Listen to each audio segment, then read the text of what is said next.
Assalamualaikum warahmatullahi wabarakatuh.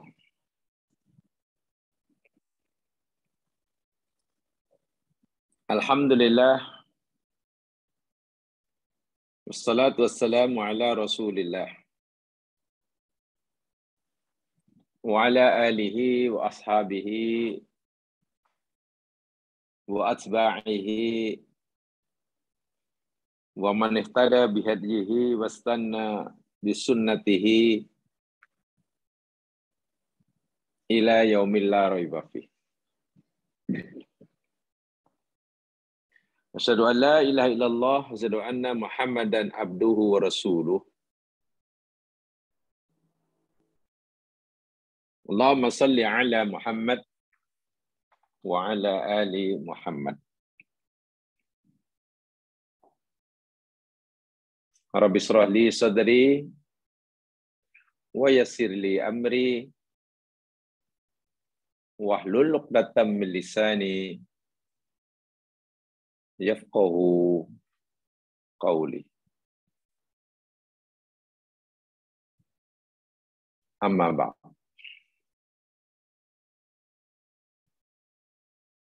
Dipanjatkan doa kepada Allah Subhanahu wa taala jika ada sesiapa di antara kita yang sekarang sedang sakit, semoga Allah memberinya kesembuhan. Dan jika ada sesiapa di antara kita sekarang yang punya hajat,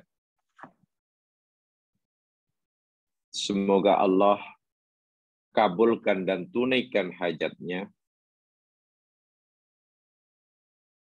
Sesiapa di antara kita yang sedang menghadapi masalah dalam kehidupan, sama dalam masalah pekerjaan, masalah rumah tangga, mudah-mudahan Allah berikan kepadanya jalan keluar.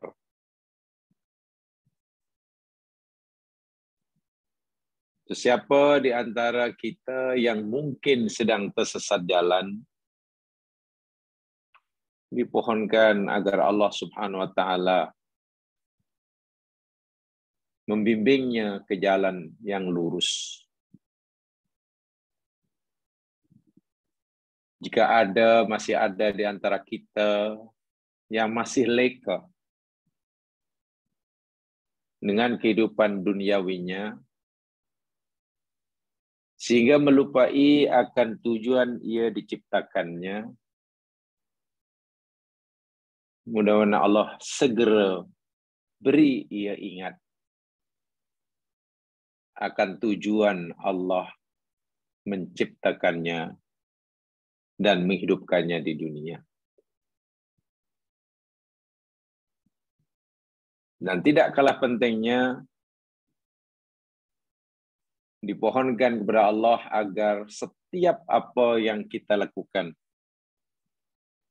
berupa amal-amal baik sesuai dengan syariatnya,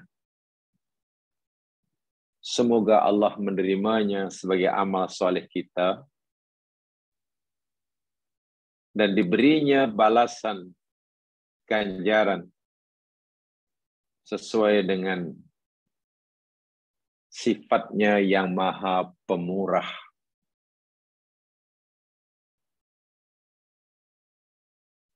Dan doakan agar setiap apa yang kita lakukan sepanjang hayat kita hingga saat dan detik ini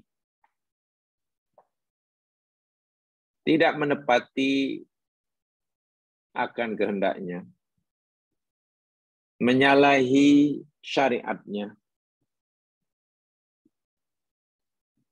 Semoga Allah mengampunkan dosa-dosa kita, menghapuskan kesalahan-kesalahan kita, dan menggantinya dengan kebaikan.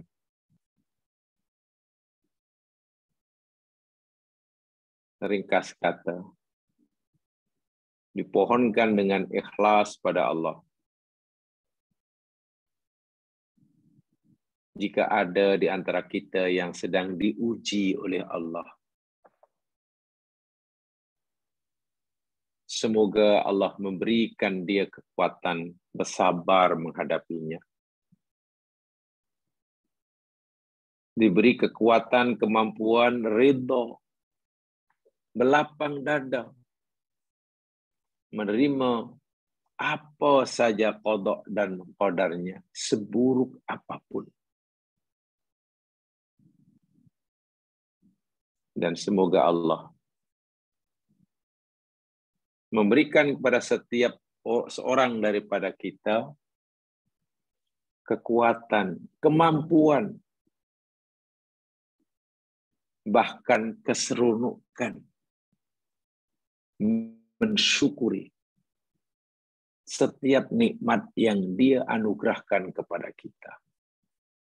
Sekecil apapun nikmatnya menurut kita, agar Allah beri kita kemampuan mensyukurinya. Amin. Ya Rabbal Alamin. Jemaah yang dirahmati Allah sekalian, insya-Allah kita akan teruskan siri kajian kita kaitan dengan 19 golongan yang mati dalam keadaan husnul khotimah. Seperti sedia maklum bahwa keadaan seseorang ketika mati, meninggalkan alam dunia, berpindah ke alam barzah dan seterusnya ke alam akhirat, hanya terbagi menjadi dalam dua keadaan. Kalau dia tidak meninggal dalam keadaan baik, namanya husnul khotimah, ya dia meninggal dalam keadaan yang tidak baik.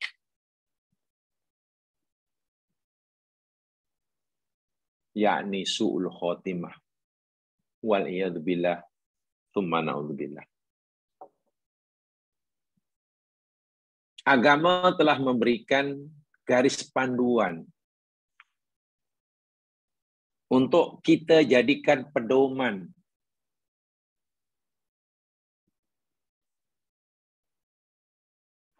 bagi kita mendapatkan akhir kehidupan kita sebagai husnul khotimah. Walaupun seperti yang kita telah pelajari sama pada siri-siri yang lepas, kebanyakan daripada 19 yang kita pelajari ini, ia merupakan alamat, tanda, bukan sebagai penentu. Jadi hanya isyarat, hanya tanda. Dan diharapkan, walaupun dia hanya sebagai tanda, bukan penentu, dipohonkan pada Allah agar sesiapa yang semasa meninggalnya punya alamat, punya tanda, salah satu daripada 19. Kebanyakan kecuali nomor 1 sudah jelas. Allah matikan dia dalam keadaan husnul khotimah. Dan itulah kejayaan yang luar biasa dalam kehidupan seseorang. Yang pertama telah kita pelajari, mereka yang meninggal dan mengucapkan kalimat syahadah, itu mana harfiahnya. Yang bermaksudnya sesiapa yang mereka meninggal dalam keadaan mempertahankan kalimat syahadahnya. Atau Orang yang meninggal dalam keadaan kalimah syahadahnya tidak terbatal. Yang mati karena mempertahankan kalimah syahadah, mati syahid. Jelas itu hadisnya. Tidak dihisab. Selamat daripada siksa kubur. Selamat daripada mizan, daripada sekalian, dan masuk surga tanpa hisab, itu jelas. Adapun yang meninggal dalam keadaan kalimah syahadahnya tidak rusak, tidak terbatal, walaupun mungkin dosa-dosanya masih banyak yang belum mendapatkan pengampunan daripada Allah, ia pun masih dikira husnul khotimah. Maknanya akhir kehidupannya baik. Baik dalam pengertian peluang masuk surga sangat cerah. Itu maksudnya. Dan itu jaminan Nabi. Siapa yang mati sebab ucapan kalimah la ilaha illallah atau kalimah tidak terbatal, walaupun mungkin dosanya belum terampun, ia terlepas, terbebas daripada kekal dalam neraka. Tolong dipahami betul. Terlepas, terbebas daripada kekal dalam neraka. Bukan terlepas daripada neraka. Terbebas daripada kekal. Artinya, jika Allah kehendaki masukkan dia dalam neraka karena dosanya yang belum Allah ampunkan, dia tidak kekal dalam neraka. Ia akan disiksa sebanyak dosanya. Kemudian akhirnya masuk surga. Bukankah itu kira bertuah juga? Walaupun taklah bertuah sangat. Karena terpaksa singgah di neraka. Itu jelas itu. Sebab itu, mari kita pertahankan, kita jaga betul-betul kalimah syahadah, kalimah tauhid kita. Jangan sekali-kali ia tercemar. Kita kotori dia. Apatah lagi wal'iyadzubillah terbatal. Itu jelas. Dan yang kedua yang kita sebaya ini, orang yang mati disertai dengan ditandai dengan basah dahinya. Ini tanda ya, bukan penentu ya. Sebab boleh jadi orang yang husnul khotimah sekalipun semasa matinya dahinya tidak basah. Itu dahi basah itu hanya sebagai tanda, bukan penentu. Jangan kemudian dibalik. Oh, setiap orang yang mati dahinya basah. Kalau tak basah, maknanya tidak husnul khotimah. Bukan begitu. Dan ini telah kita pelajari panjang lebar. Di sana ada beberapa pendapat di kalangan ulama. Apa maksud dahi basah? Berpeluh maksudnya.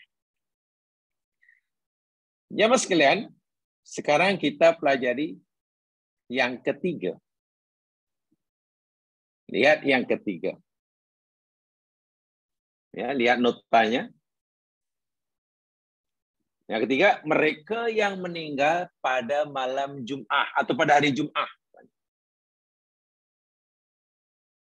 Malam Jum'ah atau siang Jum'ah, Jum'ah lah. Berdasarkan sabda Rasulullah Sallallahu Alaihi Wasallam di dalam hadis yang bila kita mengambil kira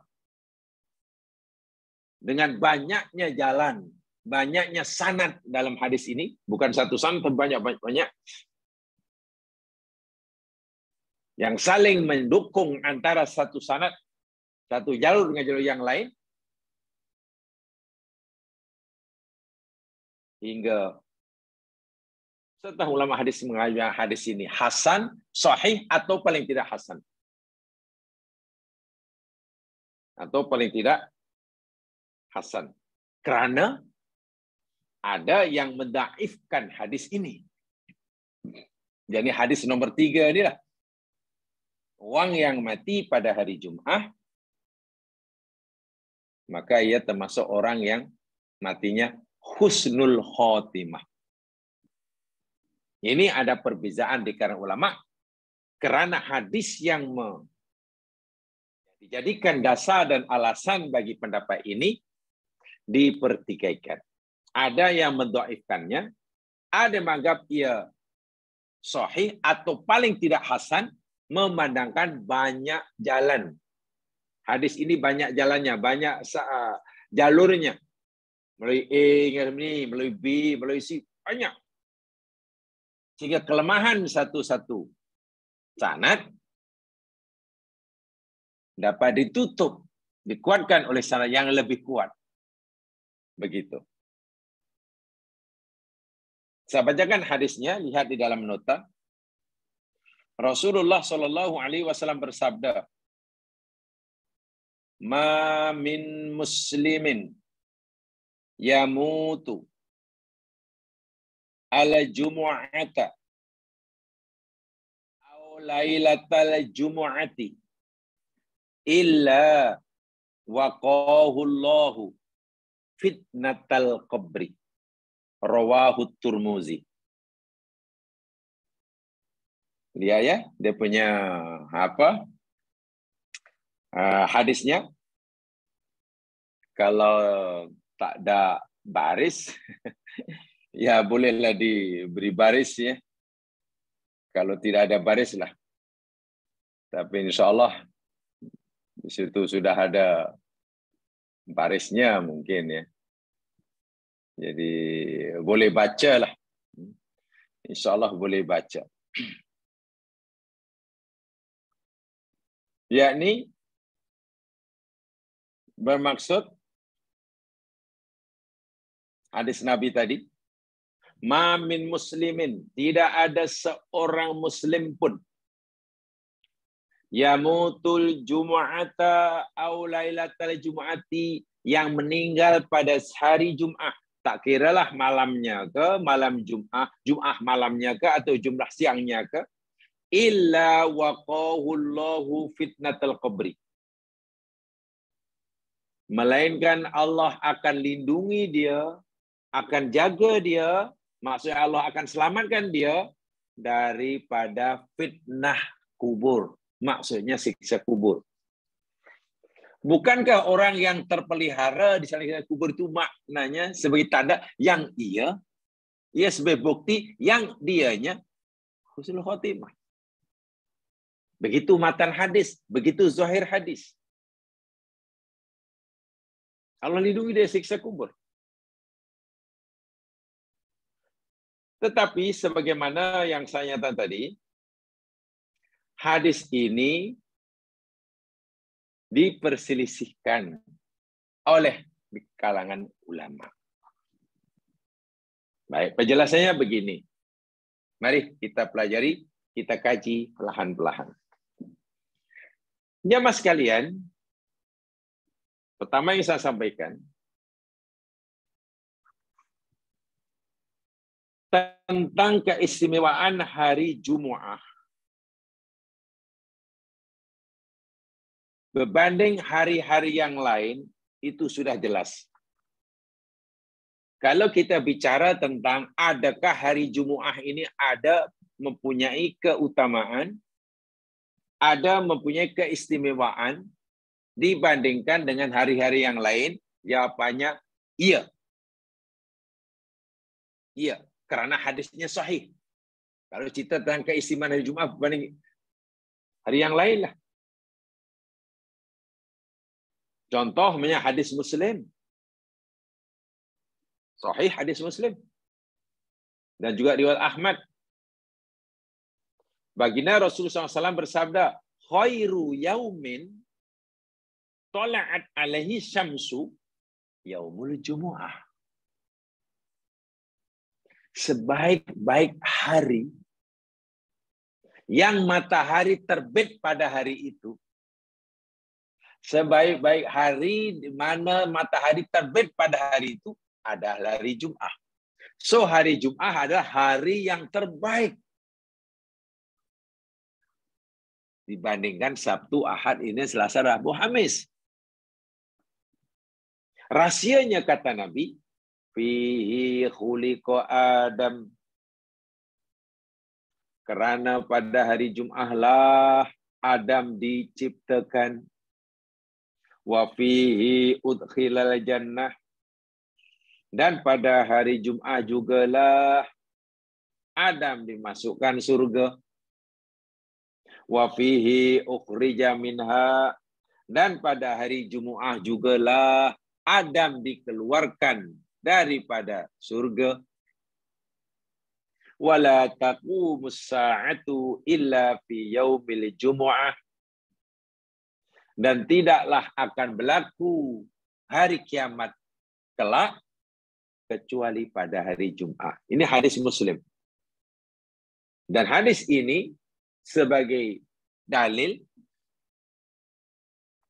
menunjukkan bahawa hari Jumat itu hari yang punya keistimewaan dibandingkan dengan 6 hari yang lain. Itu jelas. Kalau kita bicara tentang keutamaan, jelas hadisnya. Boleh di. Bahkan dalam hadis yang lain yang diriwayatkan oleh Imam Abu Daud. Mungkin saya tidak sempat sampai itu tulis ya dalam nota itu, jadi tolong direkodkan saja. Dalam hadis Abu Daud, bagi Nabi SAW bersabda, Inna min afdali ayyamikum yaumal jumu'ah. Sesungguhnya seutama-utama hari-hari kamu, dalam seminggu maksudnya, yakni hari Jumat. Maksudnya hari Jumat lah hari yang paling utama di antara hari-hari kamu. Nabi yang kata, rahsianya pertama, macam tadi disebutkan, fihi khuliqa Adam alaihissalam. Pada hari Jumat lah Adam diciptakan. Wa fihi kubit. Dan pada hari Jumat jugalah Adam dimatikan. Wafat. Wa fihi nafkhah. Dan pada hari Jumat lah kelak, bahasa kita, tiupan sangkakala terjadi. Hari Jumat juga. Wa fihi saqah. Dan pada hari Jumat lah kelak seluruh makhluk pingsan. Pingsan nak kiamat ni lah. Sebab itu Nabi kata, fa'akthiru alayya minas salat. Sebab itu perbanyakkanlah oleh kamu selawat ke atas diriku. Pada hari Jumat. Jadi pada hari tadi, siang tadi. Fa inna salatakum ma'rudatun alayya. Karena sesungguhnya salawat yang kamu baca ke atas aku akan diperlihatkan oleh Allah kepadaku. Nabi telah berada dalam barzah. Siapa yang bersalawat kepada Nabi, khasnya lebih pada hari Jumaat, dan tidak ada batasan, mau sekali ke 10 kali, yang pasti lebih banyak lebih baik. Yang membaca 20 kali lebih baik daripada yang membaca 19 kali. Yang bersalawat 100 kali lebih baik daripada yang bersalawat 99 kali. Begitulah hari Jumat khasnya. Salat itu diperlihatkan Allah kepada Nabi. Nabi dah di alam barzah. Tahu siapa yang padanya. Lalu sahabat bertanya. Ini Nabi masih hidup ketika bersabda ini. Lalu sahabat bertanya, ya Rasulullah, kaifa turadu salatuna alaika wa qad aramta? Ya Rasulullah, macam mana salawat kami ke atasmu diperlihatkan kepada engkau? Sedangkan engkau telah reput menjadi tanah. Ya, bila dah Tanamkan dah mati udah di tanah. Menurut fikiran sahabat, Nabi dah reput dari tanah. Dah mati, macam mana nak solat diperlihatkan? Ayakulun qad balita. Ada yang kata, sedangkan kau telah balita sudah hancur lah. Balita, bukan balita. Sedangkan kau berbalita, kau sudah hancur. Qala. Apa jawab Nabi? Innallaha azza wa jalla qad harrama 'alal ardi an ta'kula ajsadal anbiya alaihimus salatu wassalam. Hadis riwayat Abu Daud. Sesungguhnya Allah Subhanahu wa taala telah mengharamkan ke atas bumi untuk memakan, untuk meratah dan menghancurkan jasad, tubuh badan, fisikal para nabi. Berhadis ini, kita sebagai orang mukmin yakin seyakin-yakinnya jasad para nabi yang telah ditanam di tanah yang sudah ribuan tahun dahulu, termasuklah mungkin Nabi Nuh, yang Nabi Adam, tidak reput.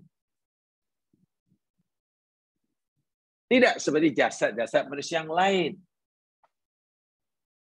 Jasad para nabi walaupun telah ribuan tahun ditanam di bumi, dia tidak reput, tidak hancur, masih utuh. Apa sebab? Allah haramkan ke atas bumi. Seakan Allah berfirman, "Hai bumi, aku haramkan engkau, aku larang engkau meranapkan, menghancurkan jasad para nabiku." Ini hadis sahih. Bermakna hari Jumat hari yang sangat istimewa. Betul. Betul. Itu kalau kita bicara tentang keistimewaan. Nah, sekarang yang kita pelajari ini bukan tentang keistimewaan hari Jumat berbanding hari yang lain. Yang kita sedang bicarakan ini, apakah orang yang meninggal pada hari Jumat, kematian pada Jumat itu ada keistimewaan baginya berbanding orang yang mati pada hari selain hari Jumat. Kalau kita melihat hadis Tirmidzi yang dibacakan tadi, tak ada orang mukmin yang mati hari Jumat atau malamnya, melainkan Allah akan jaga pelihara dia. Ya, mana ada istimewa lah. Buktinya, siapa yang mati hari Jumat, Allah selamatkan dia dari siksa kubur. Istimewa. Beruntung dia. Tapi lagi saya ulangi, ulama berbeza pendapat tentang perkara ini. Kenapa? Karena hadis tadi dipertikaikan dia punya darjah, dia punya statusnya. Itu masalahnya. Nah, secara ringkas begini. Ikhtalafa ulama fi sihhati hadis Abdullah bin Umar. Ulama berbeza pendapat tentang kesahihan hadis Abdullah bin Amr yang dibacakan tadi. Siapa orang muslim yang mati hari Jumat, Allah akan selamatkan surga. Status hadis itu diperselisihkan. Kedudukan hadis itu diperselisihkan oleh ulama hadis. Nah, ini sebagaimana yang diuraikan oleh pentashih hadis yang terkenal abad kini. Dia ini Shu'aib Al-Arnaud nama dia. Shu'aib Al-Arnaud, Al-Hafiz Ibnu Hajar Al-Asqalani, ini muhadis yang hebat. Al-Hafiz Ibnu Hajar Al-Asqalani dalam kitab Syarah Bukhari namanya Fathul Bari. Yang belajar hadis tahulah itu. Imam As-Suyuti, Jalaluddin As-Suyuti, nama dia. Ini yang bermadhab Syafi'i.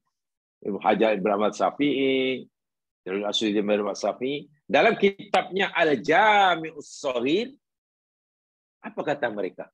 Shu'aib Al-Arnaud, Ibnu Hajar Al-Asqalani, Al-Fathul Bari, Imam As-Suyuti dalam Al-Jami'us Shaghir. Dan yang lain dikata apa? innaha ghairu sahihah. Hadis Turmuzi yang bersumber dari Abdullah bin Amr yang menyatakan yang Nabi dikatakan bersabda, tak ada orang Muslim yang mati hari Jumaat melainkan Allah akan pelihara dia dari masjid kubur. Itu ghairu sahihah, tidak sahih. Itu masalahnya. Kan itu tidak sahih.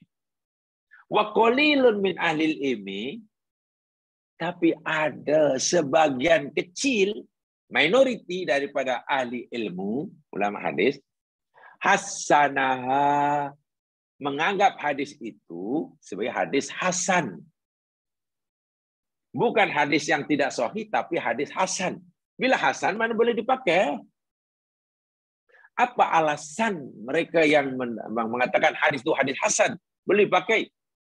Ya, bimusmali turukiha. Karena banyaknya jalan hadis tadi. Melalui banyak jalan, banyak sanad ini, melalui jalan di sana. Jadi karena banyak, bukan hanya satu jalur sahaja, di mana antara satu yang lain saling melengkapi, maka hadis tadi naik darjahnya. Daripada asal dari hadis yang ghairu sahih, tidak sahih, naik menjadi hadis hasan. Dan ini, pendapat ini dipegangi oleh seorang muhaddis abad kini juga, namanya Syekh Nasiruddin Albani. Nah, ini pembicaraan di kalangan ulama ya, saya hanya menyampaikan. Shu'aib al-Arnaud itu muhaddis yang sekarang diakui kepakarannya dalam bidang kajian hadis. Nasrul Albani juga diakui kepakarannya, kepintarannya dalam kajian hadis. Tapi rupanya kedua ulama hadis khasnya hari ini belum pada zaman Abu Hajar ya, Al-Suyuti ya, itu pun berbeza pendapat dalam menilai. Yang satu menilainya tidak sahih, sebab Al-Arnaud contohnya Ibnu Hajar Al-Asqalani, Imam Suyuti, tapi Imam Nasr Al-Albani mengatakan ia hadis yang hasan. Tidak sampai taraf sahih, hasan. Maknanya boleh dipakai. Itulah punca. Mereka berpendapat jadi karena darajat hadis tadi. Darjat hadis itu diperselisihkan. Sehingga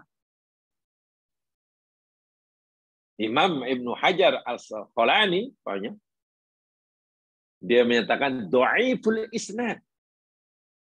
Isnadnya lemah.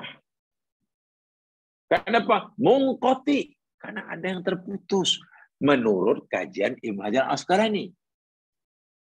Tapi Syekh Nasir Albani kata bimajmu'i turuki yartaqi ila darajatil hasan awis sihah. Memandangkan banyaknya jalan isnad adik bagi hari ini, maka itu naik darjahnya daripada tidak sahih menjadi hasan paling tidak. Ini saya ingin sampaikan dulu tentang status hadisnya. Kenapa hadis berbeza pendapat ulama sedangkan hadisnya jelas. Karena dia pendapat bahawa orang yang mati hari Jumaat itu sebagai mati husnul khotimah, yang lain mengatakan oh tidak. Karena hadis yang menjadi alasan diperselisihkan. Paham ya? Itu isunya di situ. Di situ. Ya contohnya jamaah sekalian. Seorang ulama hadis terkenal. Al-Barakfuri. Ulama hadis dari India nih. Dia seorang ulama hadis India yang memberi uraian dan sarahan terhadap Sunan Turmuzi. Hadis Sunan Turmuzi itu diuraikan, diberi syarah oleh Imam Al-Barakfuri. Beliau mengatakan maksud hadis yang dinyatakan melainkan Allah akan pelihara dia daripada fitnah kubur itu ai hafizahullahu min fitnatil qabr. Allah akan jaga dia, lindungi dia daripada siksa kubur, daripada pertanyaan di kubur. Itu maksudnya. Benar-benar kubur. Tetapi, ya, sebagaimana yang dinyatakan depan tadi, bagi yang menerima hadis ini boleh jadi alasan, hujah, karena paling tidak ia darjahnya yakni hasan, yalah, memanglah terjagalah daripada siksa kubur. Tak ditanyalah di kubur, karena matinya hari Jumaat. Itu bagi yang menerimanya. Tapi yang memperhatikan hadis tidak sahih, ya tidaklah, taklah sampai kepada itu. Apatah lagi ya mas sekalian.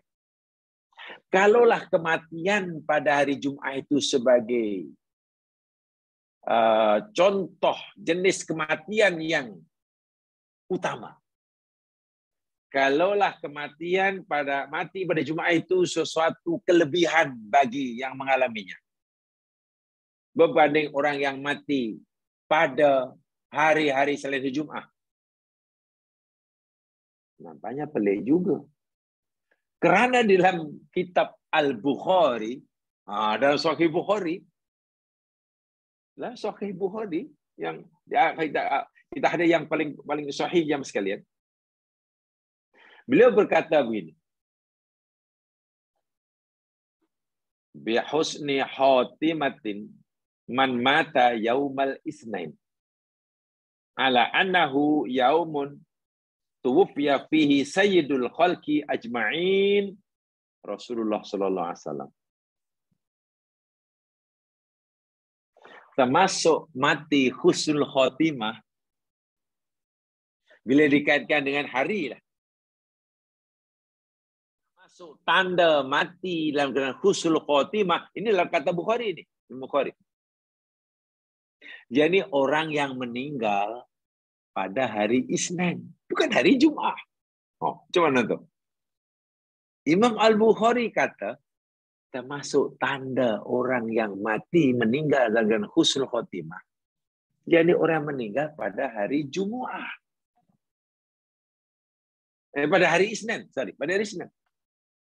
Jadi hari di mana manusia yang paling mulia, paling disayang oleh Allah, yang Nabi Muhammad SAW meninggalnya pada hari Isnin. Kalaulah hari Jumaat Allah tetapkan sebagai semulia-mulia hari bagi seseorang yang meninggal padanya.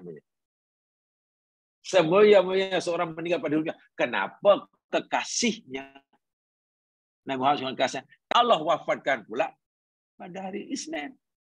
Kenapa tak ada pada hari Jumaat? Kata Imam Al-Bukhari.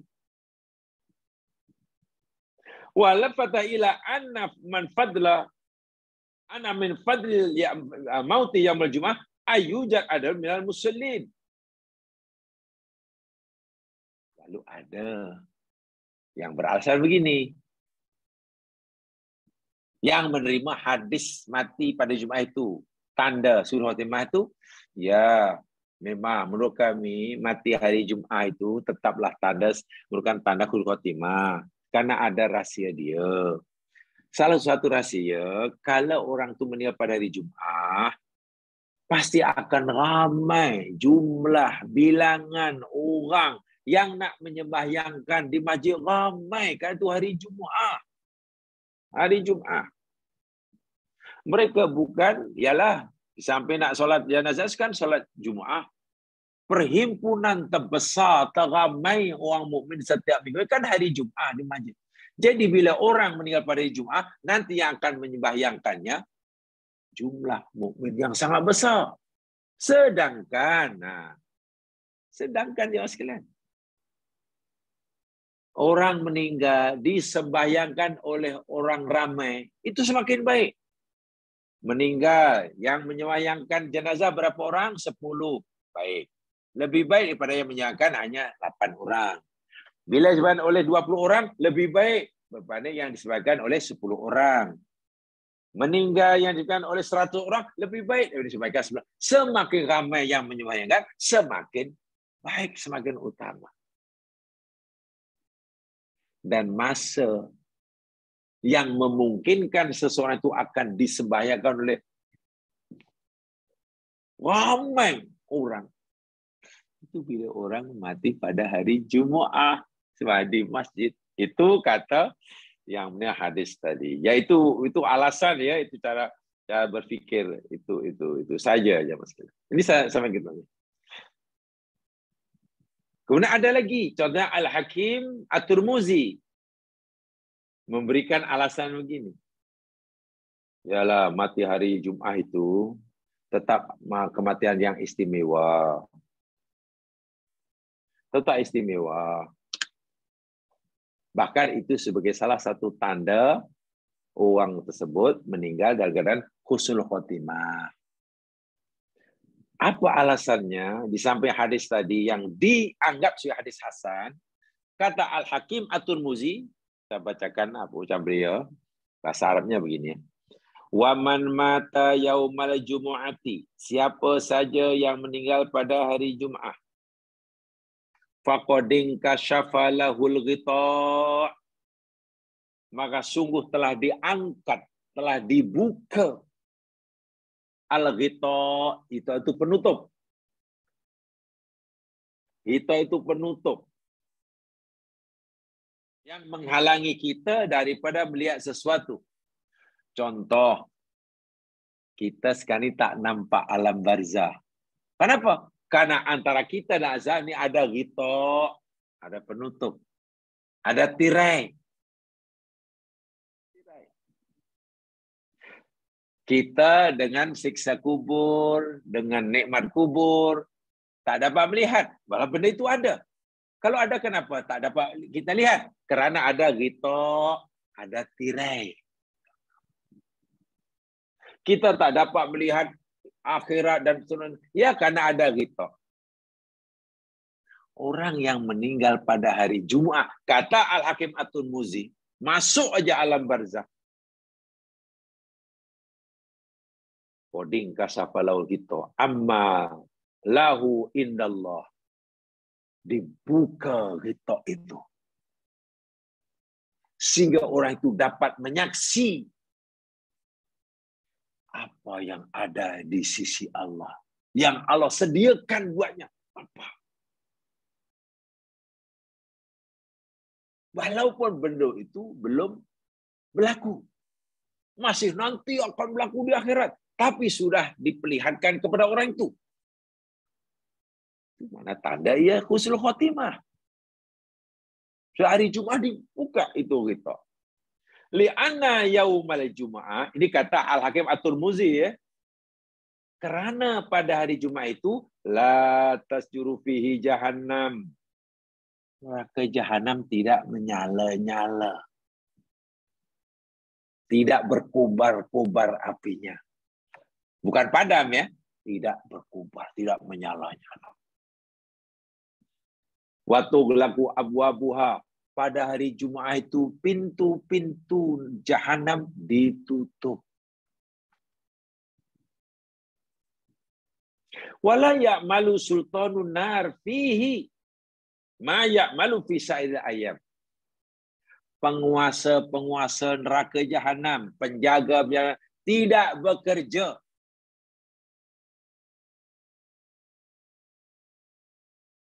Dia off lah. Dia cuti.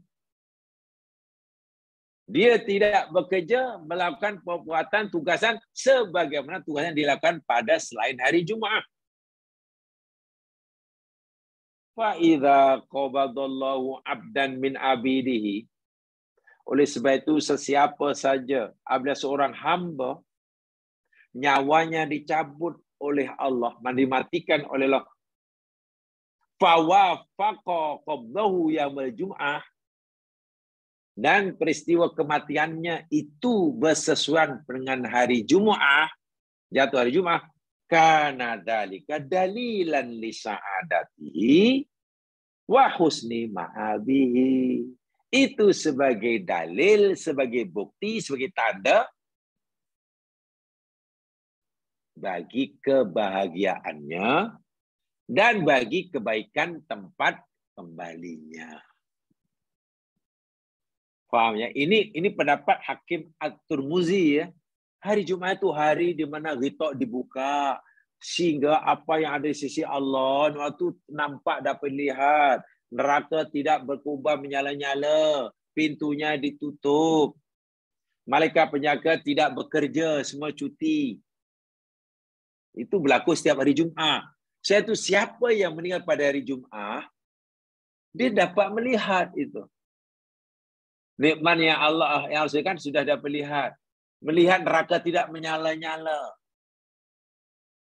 Dapat menyaksi pintu neraka tidak terbuka. Bukankah itu sebagai bukti, sebagai tanda bahawa orang itu orang yang husnul khotimah? Itulah maksud yang dimaksudkan oleh Al-Hakim At-Tirmizi dalam memahami hadis Nabi tadi. Wali'an annahu la yubatu fi hadzal yaum illa man kutiba lahu sa'adah indah. Dan tentulah Allah tidak mematikan hambanya pada hari Jumaat yang sangat istimewa itu, kecuali Allah telah tetapkan baginya kebahagiaan dan keberuntungan seperti itu. Allahu Akbar. Walidzalika yaqihi fitnatal qabri. Sebab itulah siapa yang meninggal pada hari Jumaat, Allah jaga dia daripada siksa kubur. Li'anna sababuha innama huwa tamyizul munafiq minal mu'minin. Dan salah satu sebabnya yakni hanya saja untuk membezakan antara kematian si munafik, mukmin pura-pura, dengan si mukmin khalis, mukmin yang sejati. Ini kata Al-Hakim At-Tirmizi. Kesimpulannya, anal maut fi yaumil jumu'ah min alamati husnil khotimah. Sesiapa saja yang meninggal pada hari Jumaat, itu adalah salah satu daripada tanda ia mati dalam keadaan husnul khotimah. Itu alasan dia ya. Itu alasan yang menyetujui. Yang menyetujui hadis tadi. Alasannya begitu. Kita ikuti saja cara berpikir mereka untuk menambahkan pengetahuan kita. Untuk menambahkan pengetahuan kita. Lalu mereka mengutip sepotong ayat. Al-Hakim At-Tirmizi tadi kemudian mengutip sepotong ayat Al-Quran. Ya mas sekalian. Untuk menguatkan pendapatnya itu. Pendapat yang berkaitan dengan bahwasanya bila seorang itu berpindah kehidupannya daripada kehidupan dunia berpindah kepada kehidupan barzah, al-hayah ad-dunyawiyah, kehidupan dunia, berpindah kepada al-hayat al-barzakhiyah namanya, kehidupan alam barzah. Ai huwa yantakilu ila hayatin arqa wa aktsar idrokan likulil mautah. Bagaimana orang itu berpindah daripada satu kehidupan kepada bahasanya kepada kehidupan yang lebih tinggi. Lebih tinggi kualitinya ya. Sebab alam barzah ini cuma lebih tinggi kualitinya daripada alam dunia. Dunia itu maknanya paling rendah ya.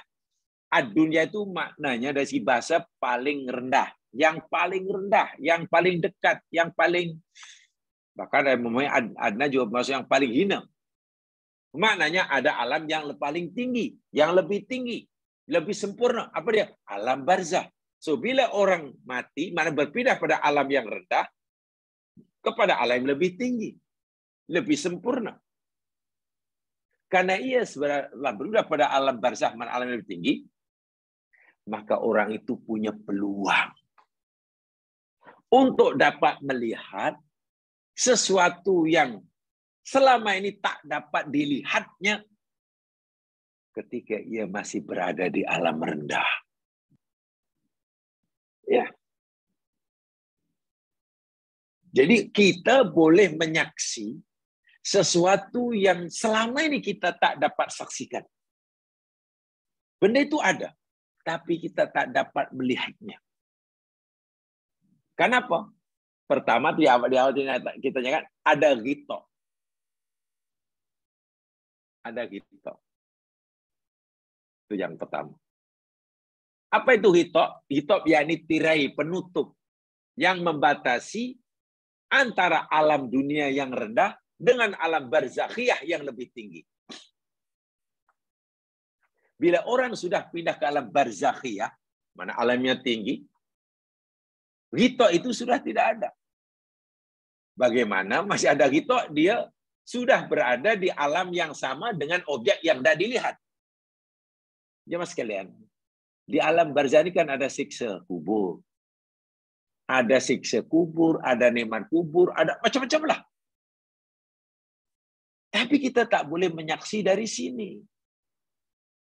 Pertama, karena kita berada di alam yang rendah. Sedangkan benda yang maujud yang kita nak lihat itu berada di alam yang lebih tinggi. Tak mungkin lah. Tak mungkin. Ditambah pula ada ghita. Ada ghita. Contoh mudah lah jemaah sekalian.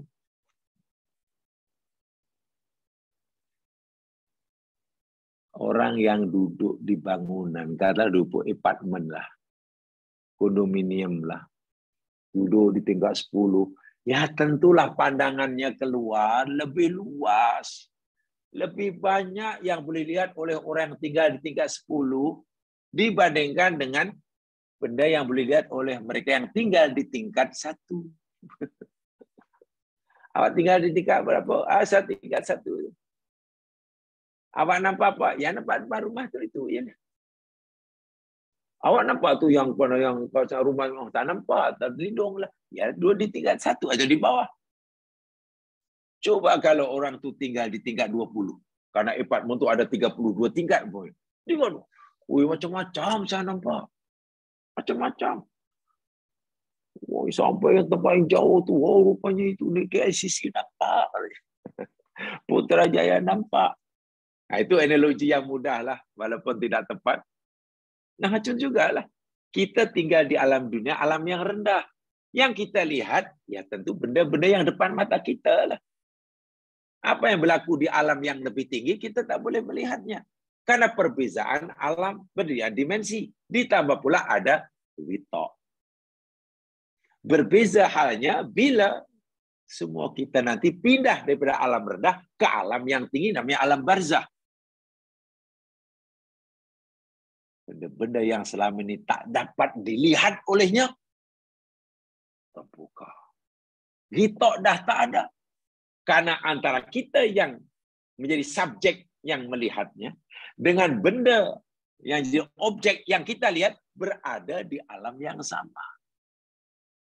Sehingga kemungkinan dapat menyaksikan itu sangat-sangat besar. Bahkan hampir pasti. Ditambah pula mata kita ditingkatkan kemampuan melihatnya. Kemampuan mata untuk melihat ditingkatkan oleh sebab ghita sudah diangkat. Di alam akhirat lagi seterang-terangnya. Di akhirat nanti jamaah apa yang tak boleh dilihat oleh manusia? Tak ada. Yauma tublas sarair. Salah satu daripada ciri hari kiamat nanti, pada hari di mana semua rahsia telah diperlihatkan, dibongkar. Sarair di situ dalam tafsir maksudnya yakni an-niyat. Niat itu benda yang paling rahsia kan. Orang lain tak tahu. Tak dapat melihat. Karena niat memang bukan benda yang tak mungkin dilihat oleh mata. Kita yang ada niat pun tidak mungkin dapat melihat niat kita dengan mata. Tapi kita tahu apa niat kita. Kita tahu tapi tak dapat melihatnya. Itu di dunia. Di akhirat, jangankan jin, Jangankan malaikat, jangankan surga dan neraka, jangankan nikmat dan siksa, niat pun boleh dilihat. Masya Allah. Amal perbuatan kita, yang baiknya, yang buruknya, boleh dilihat. Itu tadi. Karena kita berada di alam yang sama dengan yang benar yang kita lihat. Dan kemampuan mata melihat itu ditingkatkan oleh sebab gitok sudah diangkat. Lihat firman Allah dalam surah Qaf. Ya. Lihat surah Qaf. Ayat yang ke-22. Coba ya, saya berikan kesempatan. Lihat Al-Quran, buka Al-Quran, surah Qaf, ayat 22.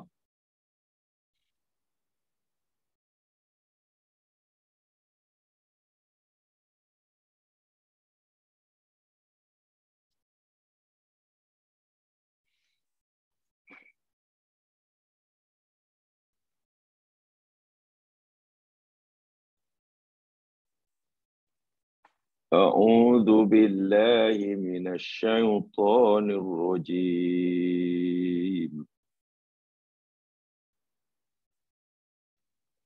Laqad kunta fi ghaflatin min hadza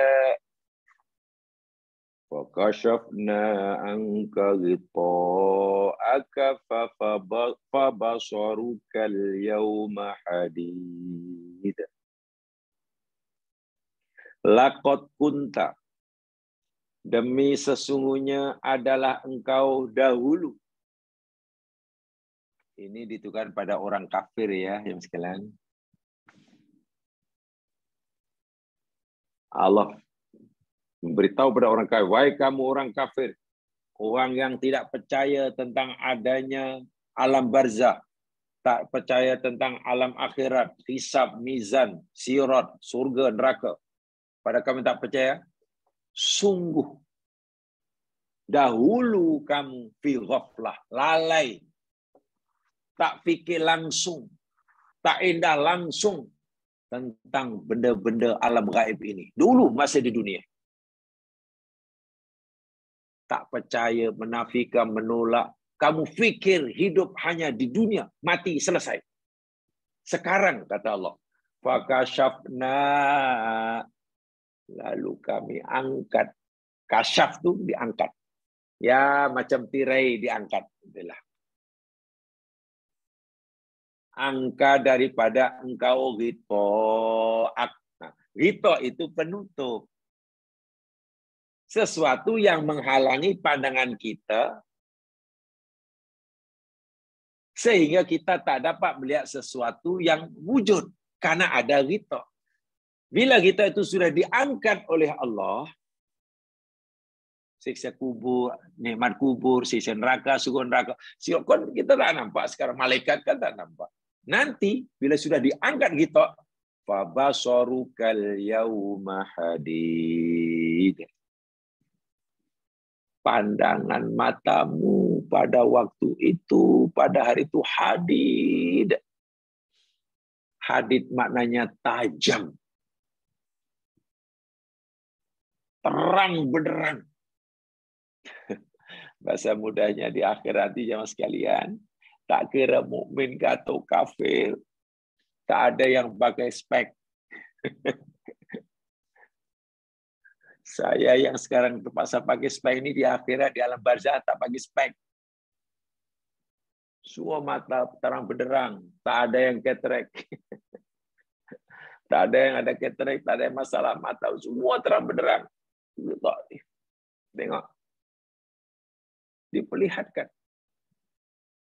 Nah, bila kita kaitkan dengan apa yang dikatakan oleh Hakim At-Tirmizi tadi, pada hari Jumat, neraka jahanam ditutup. Orang yang mati hari Jumat itu, maknanya sudah masuk alam barzah. Maka dia dapat melihat jahanam ditutup. Wah, tentu happy. Dia melihat penjaga-penjaga neraka, semua tak bekerja. Semua off. Cuma cuti. Seronoklah. Neraka tidak menyala-nyala.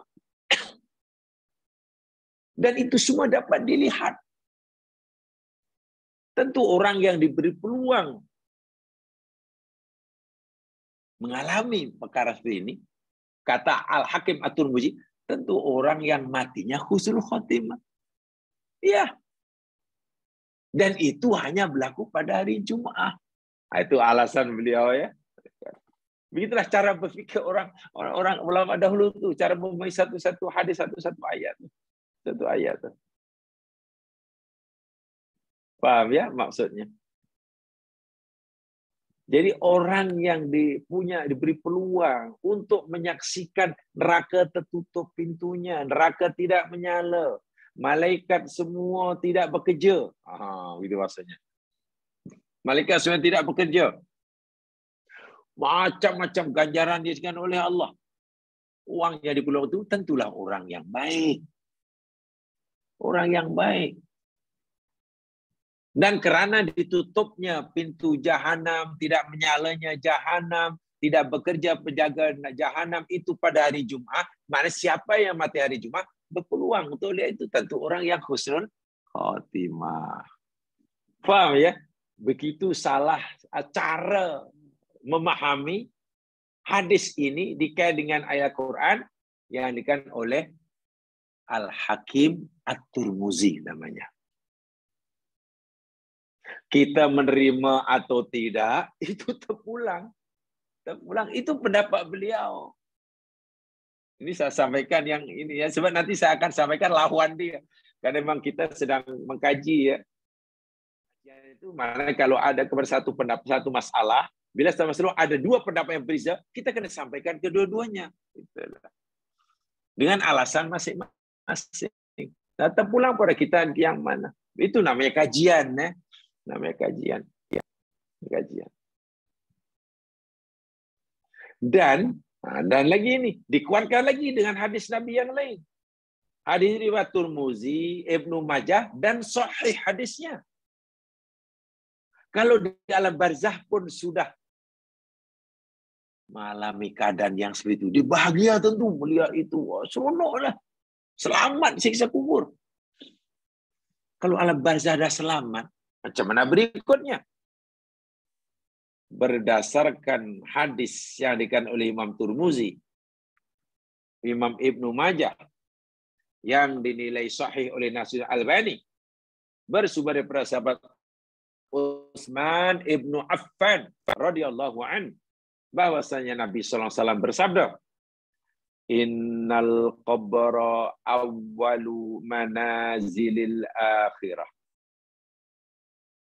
Sesungguhnya alam kubur itu ialah stesen yang pertama daripada stesen-stesen yang ada di akhirat. Bila orang masuk alam barzah, sebelum sampai destinasi yang terakhir namanya surga, itu banyak stesen-stesen. 2, 3 baru. Dan stesen pertama yang perlu dilalui, disinggahi oleh orang dalam perjalanannya di akhirat sampai yang terakhir di surga, itu adalah alam kubur, barzah. Jadi bila orang mati, mana ia sudah memulakan perjalanan di akhirat, stesen yang pertama. Fa inna ja minhu fama ba'dahu aisaru minhu. Sesiapa saja yang terselamat, yang selamat daripada kesusahan stesen pertama, di alam kubur dah selamat, dah selesa, dah bahagia, maka stesen-stesen berikutnya akan lebih mudah. Berjayanya seseorang melepasi stesen yang pertama akan membolehkannya melalui stesen berikutnya lebih mudah, lebih mudah, lebih mudah. Begitulah. Tapi wa illam yanju minhu fama ba'dahu asyad. Sesiapa yang tidak berjaya, sesiapa yang gagal di stesen yang pertama, maka stesen-stesen yang berikutnya akan nilainya lebih susah, lebih dahsyat. Jadi pada hadis ini disimpulkanlah oleh contohnya Al-Qurtubi tadi. Orang yang mati hari Jumat itu orang yang bahagia. Karena pada hari Jumat itu pintu neraka ditutup. Tidak menyala-nyala. Malaikat tidak bekerja. Jadi melihat momen itu pasti seronok. Nah, orang yang punya peluang seperti ini, orang yang husnul khotimah. Maknanya masuk alam barzah selamat. Bila di alam barzah selamat daripada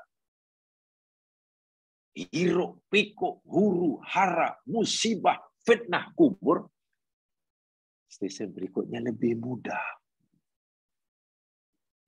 Itu nasib yang akan dialami oleh mereka yang meninggal hari Jumat.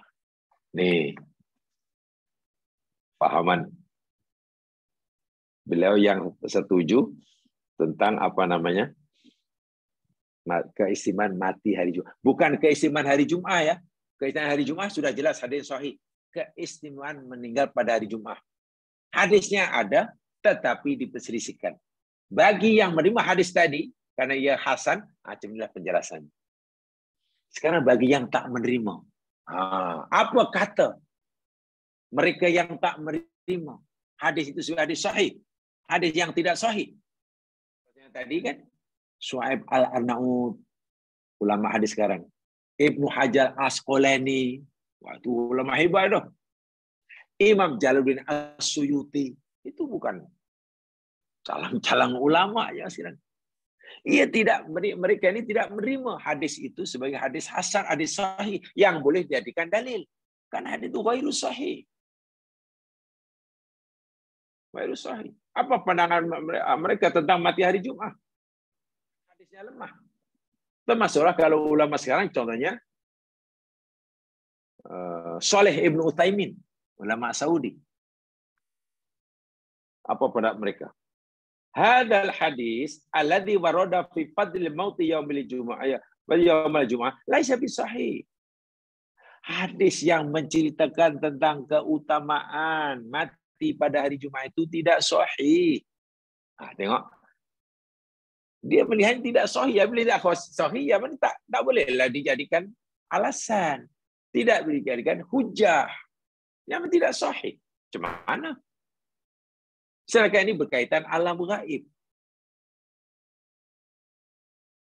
Segala perkara yang berkaitan dengan perkara gaib, itu mesti kena jelas dalilnya. Alasannya, dalilnya, kalau sama ada ayat Quran atau hadis ini, yang valid lah. Yang valid.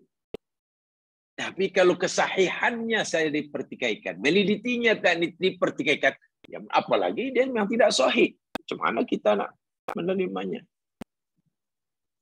Habis kalau tidak sahih, apa pendapat awak tentang mati hari Jumat? Kita bertanya gitu kan? Awak kata hadis itu tidak sahih, mana tidak boleh jadikan alasan. Lalu apa pendapat awak tentang orang meninggal hari Jumat? Adakah itu satu keistimewaan baginya atau macam mana? Apa kata mereka? Innal insana innama yuthabu ala amali fi'lihi bi nafsihi wa kana lahu fihi ikhtiyar. Sesungguhnya manusia, ini menurut dia. Ini Islam yang kata. Islam memberitahu kita satu manhaj ilahiyah. Sesungguhnya manusia itu akan diberi balasan kerana amalan yang dilakukannya atas dasar pilihannya. Paham ya? Sesungguhnya manusia akan diberi ganjaran karena amalan yang dilakukannya berdasarkan pilihannya. Ikhtiar itu pilihan. Kalau amalan yang kita lakukan ini sama ada baik atau tidak baik, tapi bukan atas dasar pilihan kita, maka tak ada. Sebaik manapun amalan, bila kita melakukan bukan berdasarkan pilihan kita tak dapat pahala ya sekalian.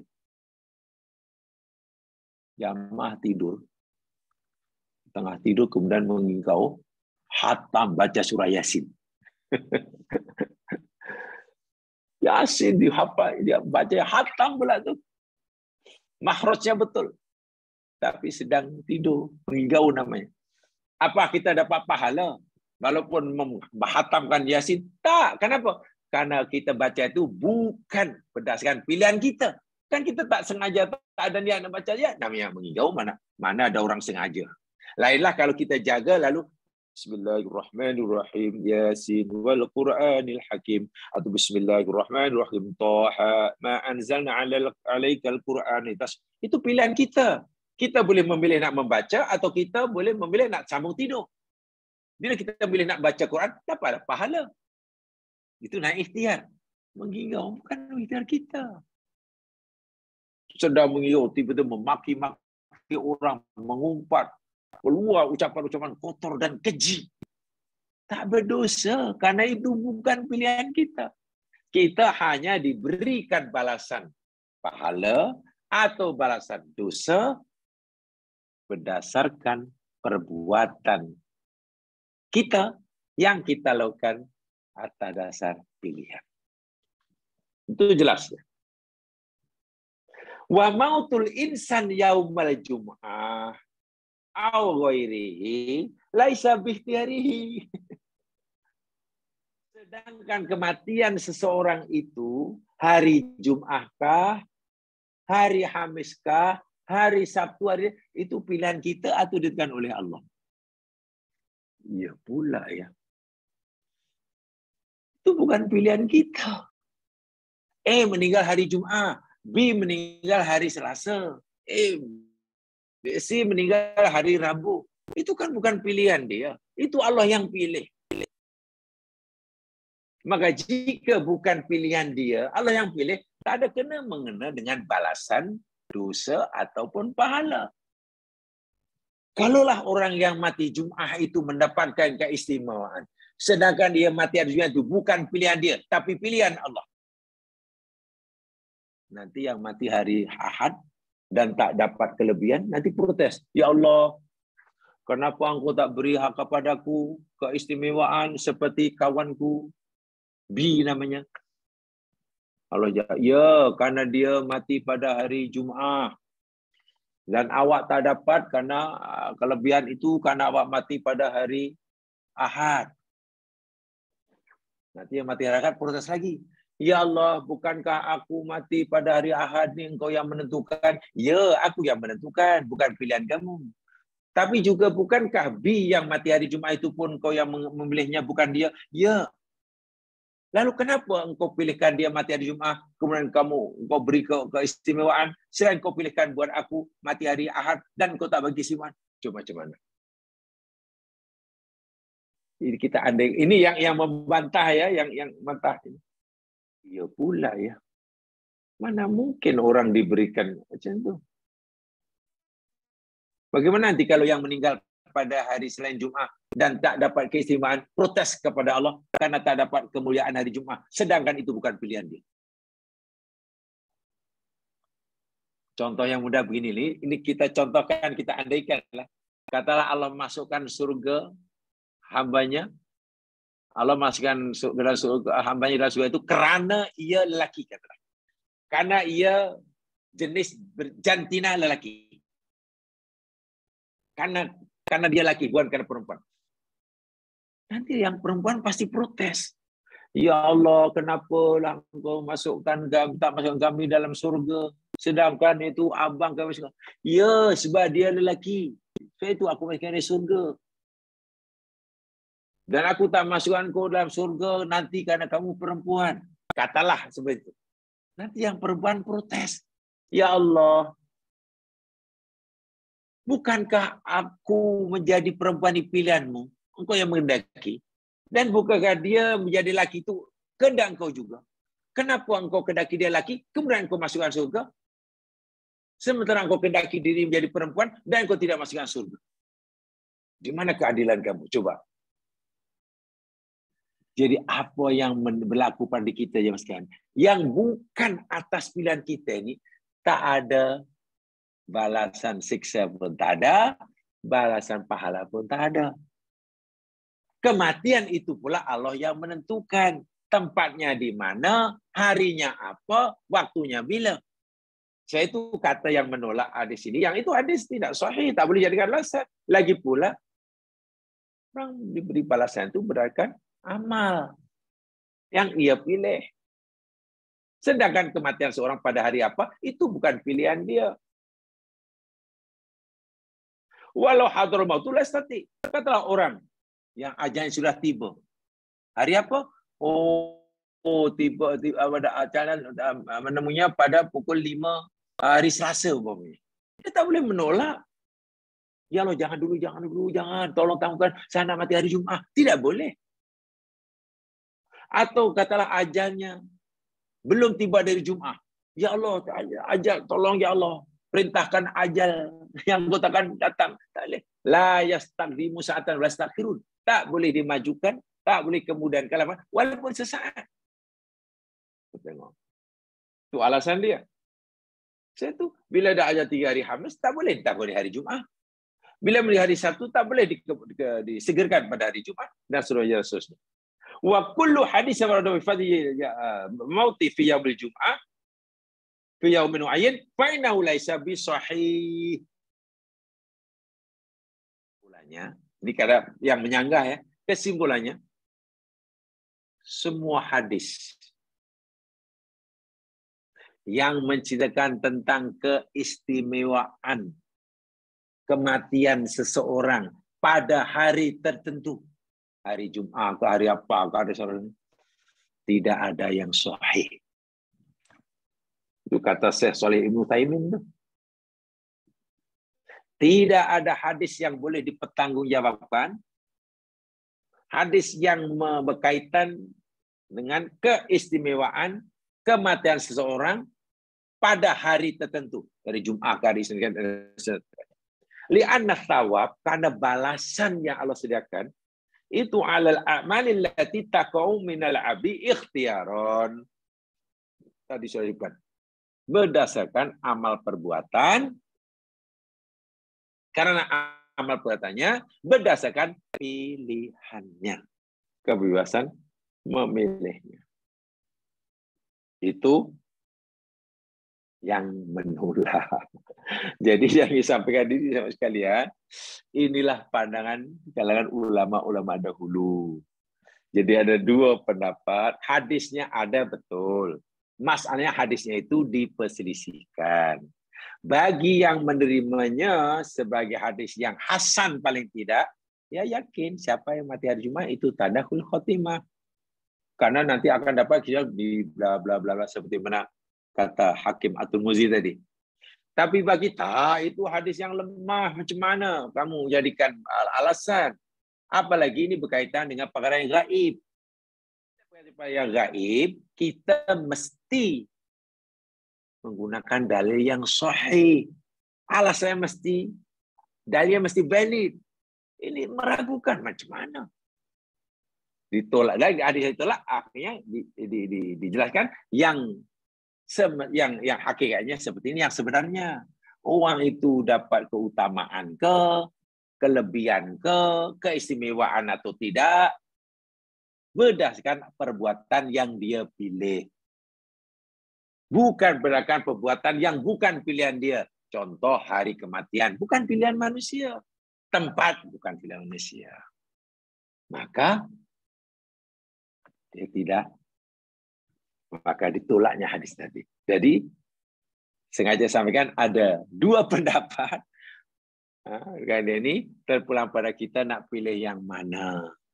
Tujuan saya menyampaikan kedua dia ini yang berulang ini jamaskan supaya kita faham. Oh, saya pilih ini karena alasannya begini.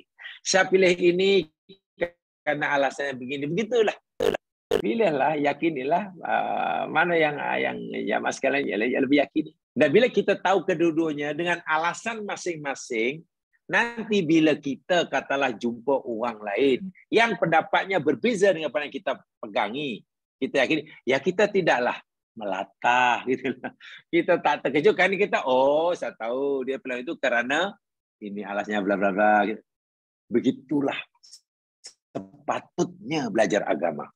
InsyaAllah semakin banyak yang kita tahu, apalagi bila satu perkara, banyak pendapat yang kita ucap. InsyaAllah kita tidak mudah melata, tidak mudah terkejut. Tapi kalau kita hanya tahu satu pendapat tentang satu perkara, yang sebenarnya perkara itu banyak perbedaan pendapat, itu pasti melata. Ada masalah agama, yang sebenarnya di situ banyak pendapat di kalangan ulama dengan dalil masing-masing. Tapi kita hanya tahu satu, pasti melatahlah kalau kita jumpa orang lain punya pendapat berbeza dengan kita. Dan tidak mustahil kita akan terus menghukum salah pendapat kamu. Karena pendapat yang betul begini. Jangan-jangan kita menyalahkan. Karena seringkali ya Mas Kan ya, kalau kita perhatikan, kalau kita agak cermat dalam belajar, agak teliti, seringkali orang menyalahkan pendapat orang lain hanya karena pendapat orang lain tidak sama dengan pendapatnya. Itu bahaya tuh. Itu bahaya. Pendapat yang salah itu, ya bila pendapat itu bercanggah dengan agama. Itu yang salah. Tapi kalau pendapat orang hanya berbeza dengan pendapat kita, belum tentu salah. Jangan kita menilai salah betul itu bila sesuai dengan pendapat yang sepegangi, betul. Bila berbeza, salah. Wah, itu bahaya. Cara begitu sangat bahaya. Sebab boleh jadi pemahaman kita tak sesuai dengan apa kata agama. Kan begitu kan? Atau boleh jadi satu perkara itu ada 2-3 pendapat yang masing-masing punya alasan. Coba. Jadi paling tidaklah mengaji ini ya biar sedikit mendalam lah gitu mas saya, sedikit mendalam. Kalau bahasa kami dahulu di pondok dikata kamu nih bila mengaji biar khatam katanya. Kalau kita mengaji tak khatam bahaya katanya. Ibarat baca Al-Quran kan Al-Quran itu 30 juzuk. Oh dia baru 17 juzuk dia fikir sudah habis. Bila orang baca surah, katakanlah baca juzuk yang ke-23, itu bukan Al-Quran itu.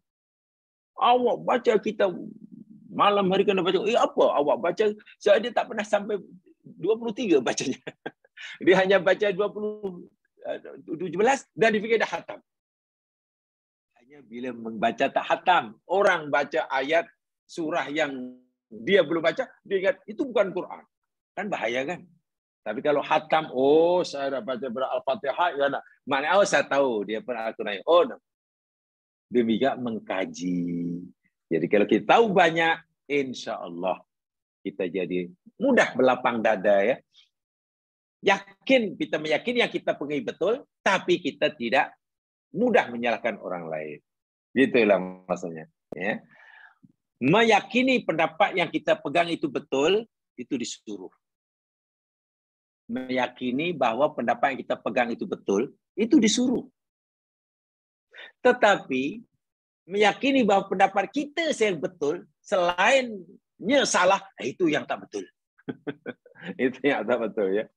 Meyakini pendapat kita yang betul, yang tak sama dengan kita semua yang salah, itu yang tak betul. Dan yang sering berlaku yang kedua itu. Satu di antara puncanya, kata guru saya dulu semasa masih belajar, itu berpunca belajar tak khatam. Saya masih ingat sampai sekarang itu. Saya pikir-pikir betul memang. Dan kita memang belum pernah khatam belajar. Itu masih bingung. Masih bingung. Jadi kewajiban kita belajar itu berterusan gitulah. Bila belajar terus insya-Allah lama-lama khatam deh. Jadi kalau sudah khatam, merasa sudah khatam itu tidak baik ya. Tidak baik. Jadi sekalian, jadi tahu apa yang saya sampaikan? Kedua yang saya sampaikan dengan alasan masing-masing. Sekarang ya kita di badan kita terserah kita nak ikut pilih pendapat yang mana terpulang. Asal kita sudah paham, insya Allah tak jadi masalah. Itu saja. Mudah-mudahan diberkati oleh Allah Subhanahu Wa Taala. Yang benar daripada Allah juga, yang silap kelemahan saya sendiri. Mari itu dengan bacaan tasbih farah dan surah wal asri. Subhanakallahumma wa bihamdika asyhadu alla ilaha illa anta astaghfiruka wa atubu ilaik. A'udzu billahi minasyaitonir rajim. Wal 'ashr. Innal insana lafi khusr illa alladziina aamanu wa 'amilus shalihat Wa tawasau bil haq wa tawasau bis sabr. Assalamualaikum warahmatullahi wabarakatuh. Terima kasih Ustaz.